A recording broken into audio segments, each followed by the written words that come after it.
You are Locked On Ole Miss, your daily podcast on the Ole Miss Rebels. Part of the Locked On Podcast Network, your team every day. Thanks again for making the Locked On Ole Miss podcast your first listen every day. We're free and available wherever you get your podcast, including YouTube. We're part of the Locked On Podcast Network, your team every single day. Hello, I'm Stephen Willis of the Locked On Ole Miss podcast, joined by Derek Vandygriff, Mr. Baseball. And Derek, we are going to fix Ole Miss baseball today. There's no better time than the present, and quite frankly, we can't wait another day to get this done. We're running out of time on the season right now. It can still be fixed this year, but it has to start this Friday against Mississippi State, a team that we haven't taken a series from since 2014, I believe. Yeah, and also Ole Miss not just needs to beat Mississippi State; they need to sweep Mississippi State. You need to go +3 this weekend, and that's hard to imagine happening if you look at what has happened over the last, 7 games. Yeah, we're definitely against the wall right now. Backs against the wall. We've got to start making up games in a hurry. 2 out of 3s. The rest of the way, that's going to be hard to do in itself, but you do have to start stacking 3-win weekends. And it sure be nice to get one here against Mississippi State. They've owned us, for lack of a better word, over the past, almost decade now. So Mike really needs this one. Ole Miss baseball fans need this one, quite frankly. That's season not going quite as well as we wanted it to.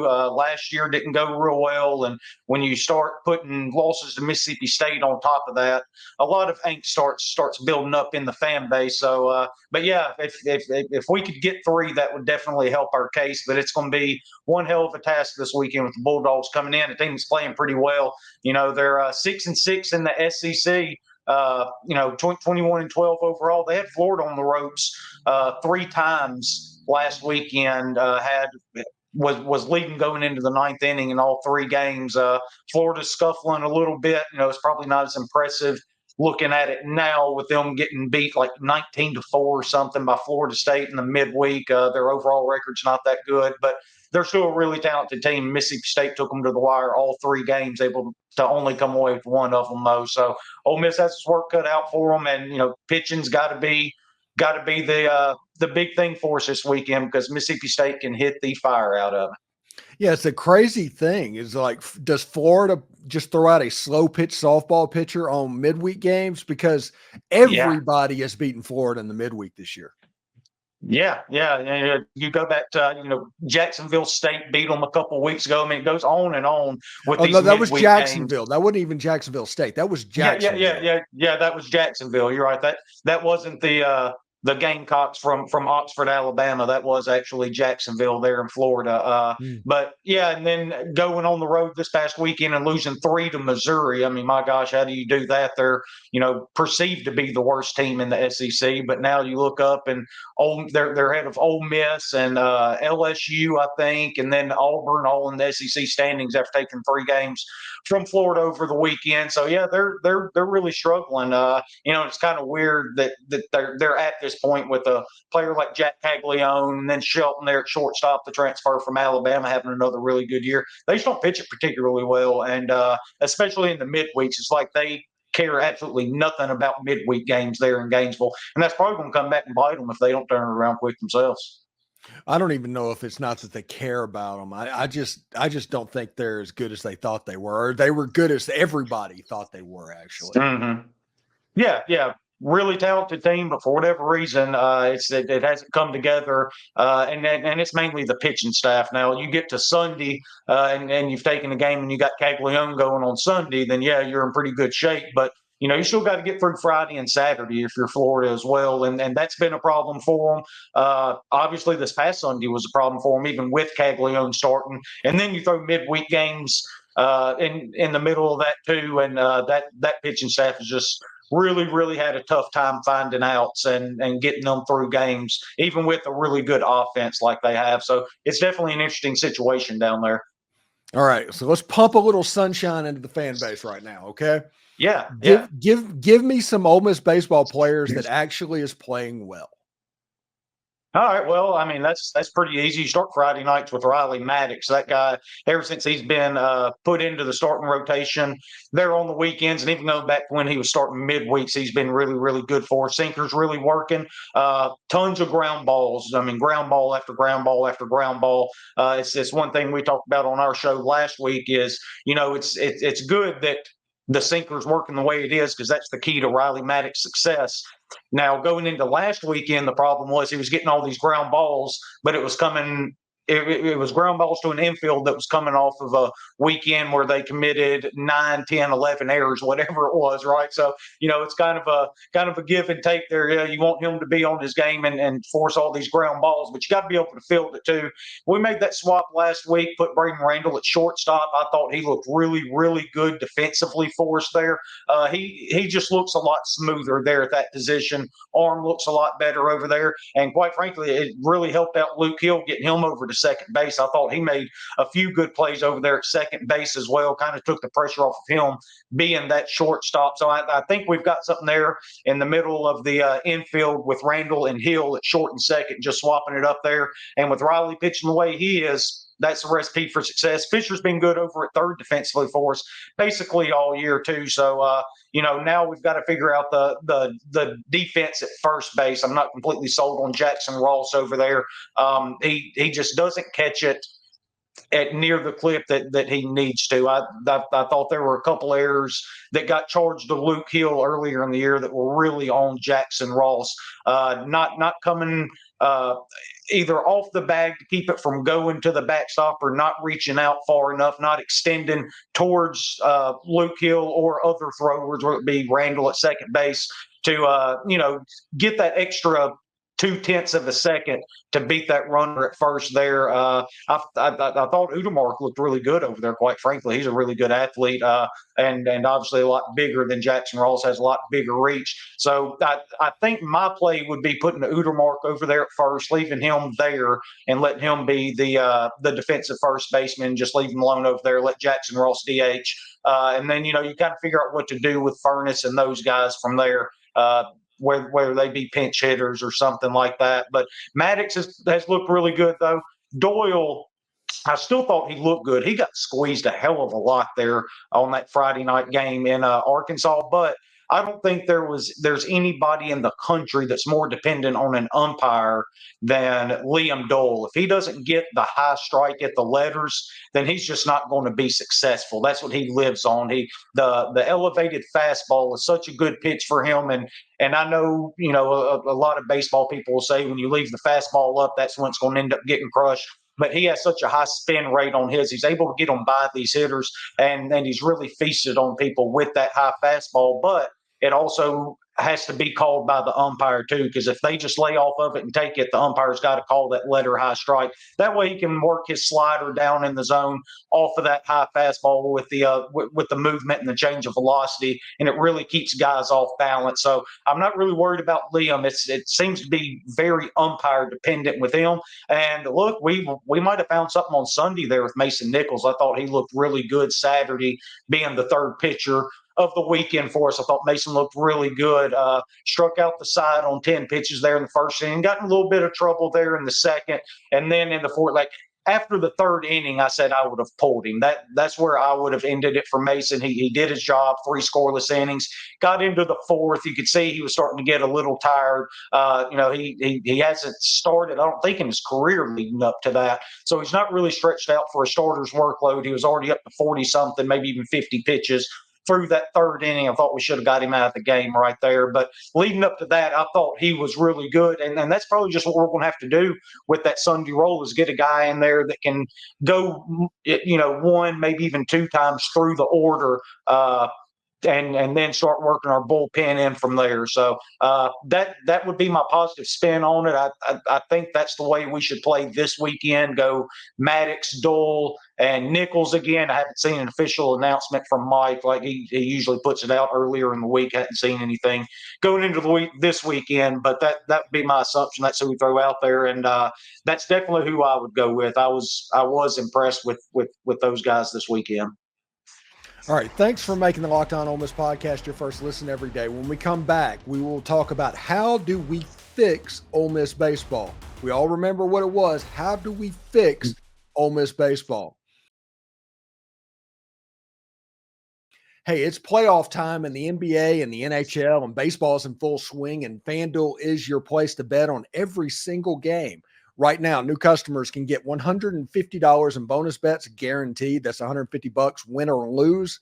One of the cool things you can bet on is Ole Miss and their odds to make the 2024 playoff. Currently, the yes payout for that is minus 122, which is about 54% probability of it happening. I thought that was kind of interesting, but that's not all. Bet on everything from slap shots to home runs, and on an app that's safe, secure, and easy to use. What are you waiting for? This is FanDuel.com/locked on and make your first bet an automatic win. FanDuel.com/locked on. FanDuel, America's #1 sports book. Also, Gametime is the authorized ticket marketplace of Major League Baseball, which makes it easier to get tickets. Prices on Gametime actually go down the closer it gets to first pitch, and with killer last minute deals all in prices, views from your seat, and the lowest price guarantee, Gametime takes the guesswork out of buying Major League Baseball tickets. I'm going to see Detroit play Tampa Bay on April 22nd over there, and I use the Gametime app to find the tickets I needed for that game because I wanted to see that sweet left-handed swing. So they give you views from the seat so I can get the seat most likely to basically scratch that itch for me. Download the Gametime app, create an account, and use code LOCKEDONCollege for $20 off your first purchase. Terms apply. Again, create an account and redeem code LOCKEDONCOLLEGE for $20 off. Download Gametime's app today. Last minute tickets, lowest price guaranteed. So, are you watching sports on Fox Sports or ESPN on your TV and you have to turn down the volume with all that shouting? Make the switch to Locked On Sports today.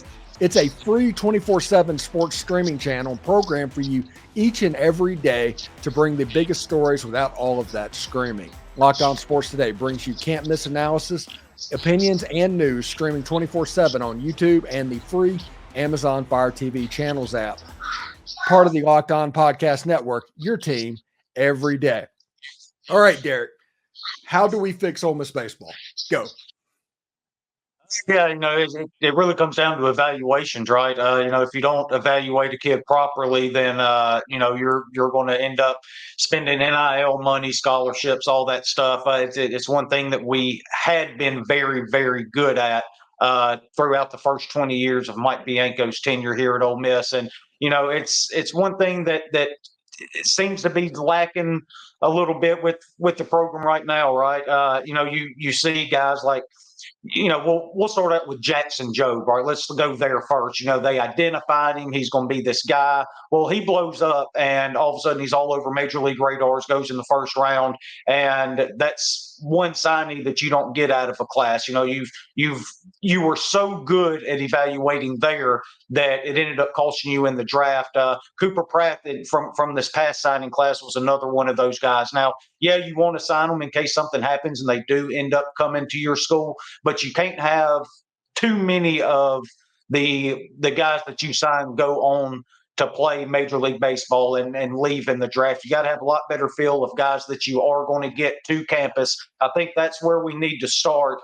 And it's one thing they did a really good job of, really, from about, I'd say 2012 to like 2019, 2020, somewhere in there. They were able to identify guys that had very high upside, but little chance to go into the majors. Gunnar Hoagland was one of those guys. They knew he was a really, really high-end prospect. They knew he was going to get drafted, but they had a good feel for whether or not he was going to go. He turned down a lot of money from the Pirates when he came out of high school to come to Ole Miss.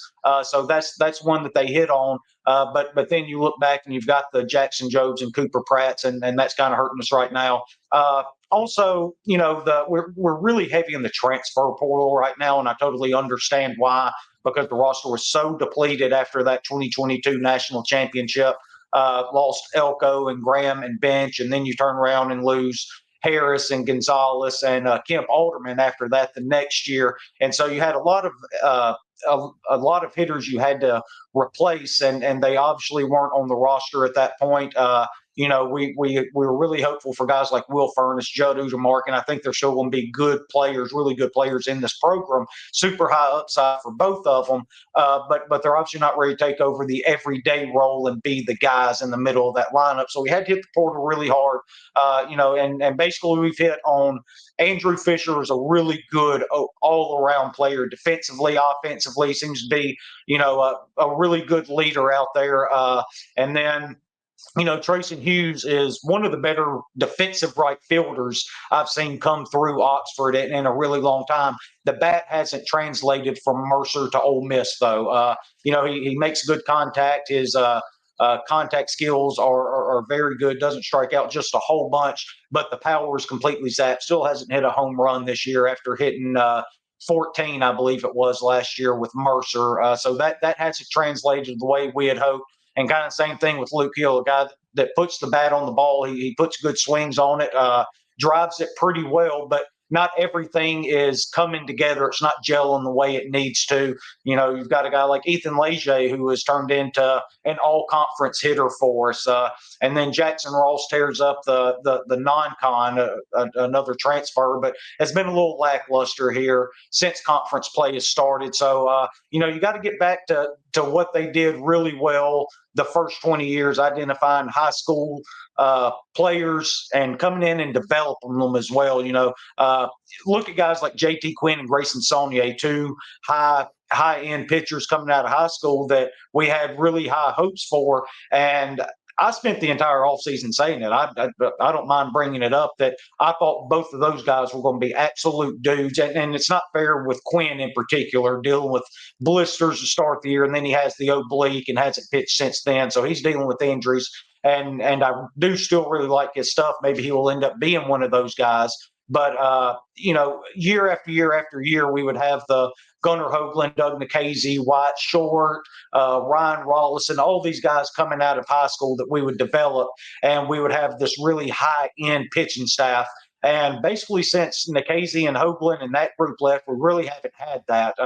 Even when we won the national championship, you had DeLucia and Hunter Elliott, but, that was really all we had. We played 10 games that postseason, and I think either 7 or 8 of them were started by DeLucia and Elliott. That's just all we had from a depth standpoint when it comes to pitches. That's what we got to do. We got to get back into the high school market. We got to get guys on campus. We got to develop them the way that we did the first 20 years of Mike's tenure, because that was the bread and butter of this program there for 2 decades. We were going to pitch.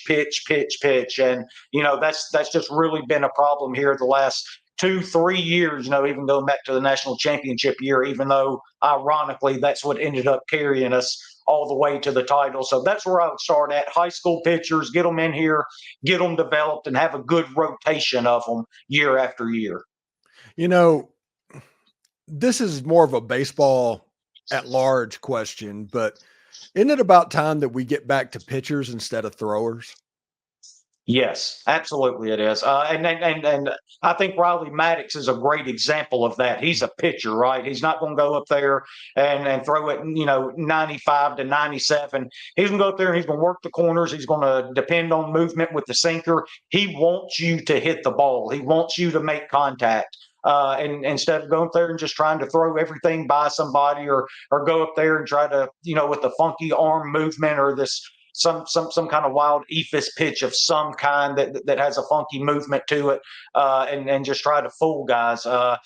Maddox is kind of one of those guys where he's going to go up there and he wants you to hit the ball, and he wants to depend on his defense to keep his pitch count down and to get outs. But yeah, that's absolutely a true statement. I think you got to get back to pitchers instead of throwers. And, that's probably more of a overall baseball thing too, right? I mean, you see it with not only college programs, quite frankly, you see it a lot in the major leagues too, where people fall in love with these huge arms. And, if you can't control it, you don't know where it's going, then it's not going to matter. Yeah. If Nolan Ryan had wanted to, he could have pumped up 102 every single pitch. He could have done it. He pitched 25 years by saying, hey, 95 is enough. and a wicked 12-6 curveball. And it was fine doing that. Whenever you do this max effort pitching, Spencer Strider, he is in danger of having his second Tommy John surgery. And he throws really hard, and he has like a 75-mile-an-hour curveball. There's no way that this works together, especially when you tunnel it, because they do that to make it look similar. That is the thing that is most baffling to me. Is pitchers, not throwers, is the way pitch the ball. We've done it for 150 years, and we didn't have all these arm problems before. It's not the pitch clock; it's the way that velocity is used and maximum effort is used. Yeah, and I know I've brought him up with me and you talking about the same thing before, but I always go back to Greg Maddux. Greg Maddux said, if I wanted to, I'd go out there and throw 96, 97, 98, with my fastball if that's what I wanted to do. But I was completely happy sitting 89 to 92 and just keeping the hitter guessing on what was coming next by changing, locations, velocities, and all that. And there's no way that they're going to be able to react to it if you can hit your spots and change movements, velocities, and stuff like that the way he was able to do. He is the ultimate definition of a pitcher. Maddux is, him and Glavine was another guy that was going to sit upper 80s, low 90s, and then just go up there and just throw you a changeup to keep you off base from there. Yeah, John Smoltz is another guy that if he wanted to do that, he could have hit 98, 99 every pitch. Yeah, sure could have. Yeah, and if you remember, he kind of did that for a little bit towards the tail end of his starting career before he went to the bullpen, and that's when he blew out his elbow, and he had Tommy John surgery, comes back as the closer and spends the next 6, 7, 8 years, whatever it was, closing games. And that's where he really learned how to actually pitch with a 93, 94 mile an hour fastball. And then he started working splitters, sliders, all that stuff in there. Well, then lo and behold, he's able to make a transition from closer back into starter and start like another 7 years in the majors after that, because that is one thing that he figured out. Yeah. Should be interesting to go. And this weekend, Ole Miss against Mississippi State. Before we get out of here, what's something we need to know about Mississippi State? Man, you got to be really, really careful with Dakota Jordan and Hunter Hines in the middle of that Mississippi State lineup, man. Those two guys absolutely crush the ball. They're going to put a lot of pressure on you offensively, and look, they know that they have our number. Make no mistake about it. Lamonis is not going to let them forget it. So they're going to come in there with a lot of confidence, knowing that they have a chance to put their foot on our throat and almost completely end the season for us in front of our home fans. They're going to be very motivated to come in, play the best baseball they can, and quite frankly, try to embarrass us in our own home. And so we're going to see what this Ole Miss baseball team is made out of from a mental standpoint. They got to be tough. They got to handle the environment, and they've got to get up off the mat, and they've got to go win some baseball games this weekend. They got to find a way to do it. So we'll see how they end up working out with that. Thanks again for making the Locked On Ole Miss podcast your first listen every day. We're free and available wherever you get your podcast, including YouTube. We're part of the Locked On Podcast Network, your team every day. Derek Vandygriff, Mr. Baseball, talking about the Rebels baseball. Hopefully this weekend goes well. Got to have a sweep. Yeah, we'll get it, and then me and Hitch will hop on, and we'll do us a sweep weekend recap. So y'all be ready for that this Sunday.